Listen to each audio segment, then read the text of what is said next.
ఈ రోజటి మార్కెట్లో నేను ట్రేడ్ తీసుకున్న 2 మినిట్స్లోనే నా స్టాప్ లాస్ అనేది హిట్ అయింది. నేను నా స్టాప్ లాస్ హంట్ అయినందుకు నేను చాలా హ్యాపీగా ఉన్నాను. ఎందుకంటే నాకు ఇక్కడ ఇంకో కొత్త విషయం తెలిసింది.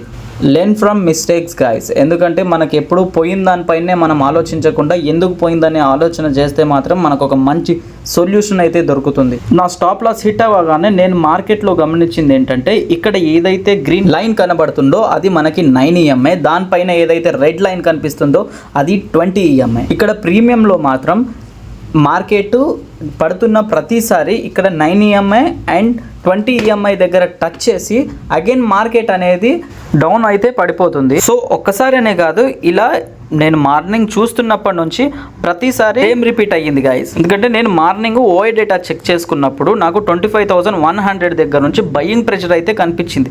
సో నేను అక్కడ బయ్యింగ్కి ప్లాన్ చేశాను. ప్లాన్ చేసిన నెక్స్ట్ 2-3 మినిట్స్లోనే నాకు స్టాప్ లాస్ అయితే హంట్ అయింది.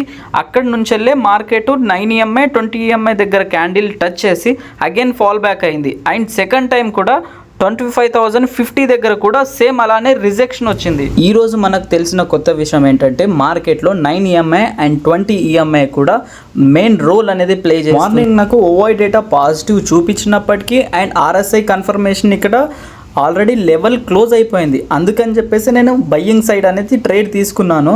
అయినా స్టాప్ లాస్ అయితే హింట్ అయింది. ఓకే, ఈరోజు ఒక కొత్త విషయం అయితే నేర్చుకున్నాను. Thank you done for the day.